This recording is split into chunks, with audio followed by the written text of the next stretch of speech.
नमस्ते। मैं नियति कुमारी नागार्जुन उमेश संस्कृत महाविद्यालय तरौनी की हिंदी की शिक्षिका हूँ।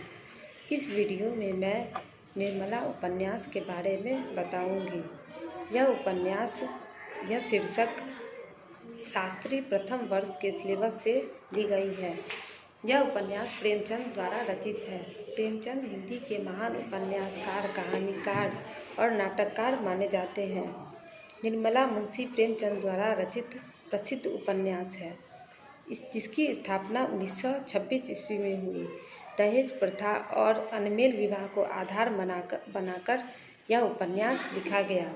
महिला केंद्रित साहित्य के इतिहास में इस उपन्यास का विशेष स्थान है। उपन्यास का लक्ष्य अनमेल विवाह और दहेज प्रथा के बुरे प्रभाव को अंकित करता है।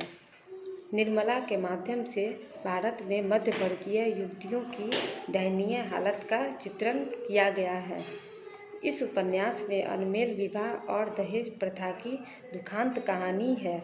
निर्मला उपन्यास की नायिका है।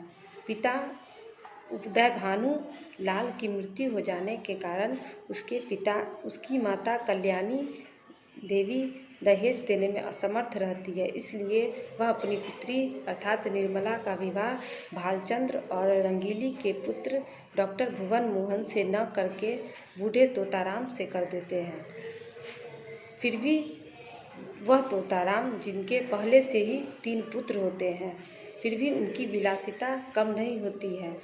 इतना ही नहीं, निर्मला के घर में आने पर नवयुवती वधू के हृदय की उमंगों का आदर और उसे अपना प्रेम देने के स्थान पर तोताराम अपनी पत्नी और अपने बड़े बेटे मनसाराम के पारस्परिक संबंध में विलासिताजन्य संदेह की दृष्टि से देखने लगते हैं, जिसका अंत मनसाराम की मृत्यु से होता है। एक अतृप्त नारी हृदय लिए वह अपने पति के घर में पशु बलि की भांति छटपटाया करती है। मनसाराम को मरते देख वह पति और समाज की परवाह न कर अस्पताल चली जाती है। यह नारी के प्रति गर्व और साहस का उदाहरण है। किंतु ऐसा साहस यदि निर्मला ने पहले दिखाया होता तो संभवतः मनसाराम की मृत्यु नहीं होती। घर का दूसरा बेटा जियाराम भी विषाक्त वातावरण के कारण कुसंगति में पड़कर गलत आचरण करने लगता है। वह निर्मला का आभूषण चुरा कर ले जाता है और जब इस रहस्य का उद्घाटन होता है तो वह भी आत्महत्या कर लेता है। सबसे छोटा लड़का सियाराम विरक्त होकर साधु हो जाता है। परिवार में निर्मला की ननद रुक्मिणी भी उसके लिए दुख और क्लेश का कारण बनती है। तोताराम अपने 2 पुत्रों के विरह से संतप्त होकर सियाराम को ढूंढने निकल जाता है। उधर डॉक्टर भुवन निर्मला को अपने प्रेम में फांसने की चेष्टा करता है। जिस समय तोताराम को मनसाराम और अपनी पत्नी निर्मला के बीच निराधार संदेह होता है तो निर्मला अपने पति के संदेह को दूर करने के लिए मनसाराम के प्रति निष्ठुरता का व्यवहार करती है, जिससे मनसाराम की स्थिति दिन प्रतिदिन गिरती जाती है और अंत में वह अपने पिता का संदेह दूर कर मृत्यु को प्राप्त होता है, अर्थात आत्महत्या कर लेता है। तोताराम को इससे बहुत आघात पहुंचता है। वह मानसिक रूप से ग्रस्त होकर अपने बेटों के दुख में व्याकुल हो जाता है। इसी बीच निर्मला और तोताराम के जीवन में सुधा आती है और सुधा के माध्यम से भी प्रेमचंद ने इस उपन्यास में एक नया मोड़ लाने का प्रयास किया है। सुधा और उसके पति डॉक्टर भुवन, जिसकी शादी निर्मला से पहले होने वाली थी, दोनों निर्मला के साथ अच्छा व्यवहार करते हैं और सुधा भी अपनी सहानुभूतिपूर्ण व्यवहार से निर्मला को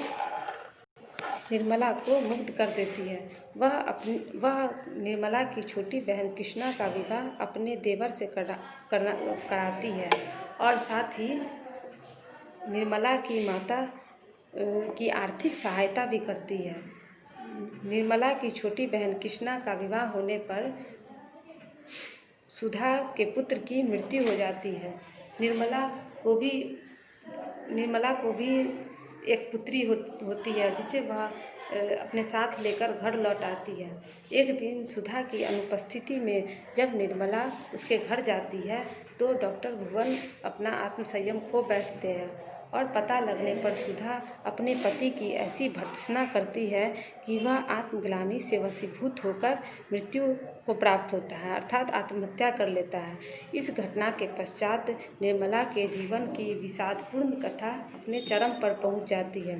प्रेमचंद ने भालचंद्र और मोटे राम शास्त्री के प्रसंग द्वारा उपन्यास में हास्य की सृष्टि की है।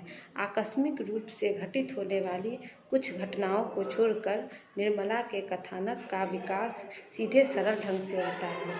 अर्थात इस उपन्यास के माध्यम से प्रेमचंद जी यह बताना चाहते हैं कि हमारे समाज में दहेज प्रथा और अनमेल विवाह की प्रवृत्ति अभी भी विद्यमान है। निर्मला की मृत्यु इस कुत्सित सामाजिक प्रथा को मिटा डालने के लिए एक भारी चुनौती है। जो निर्मला की शादी बहुत ही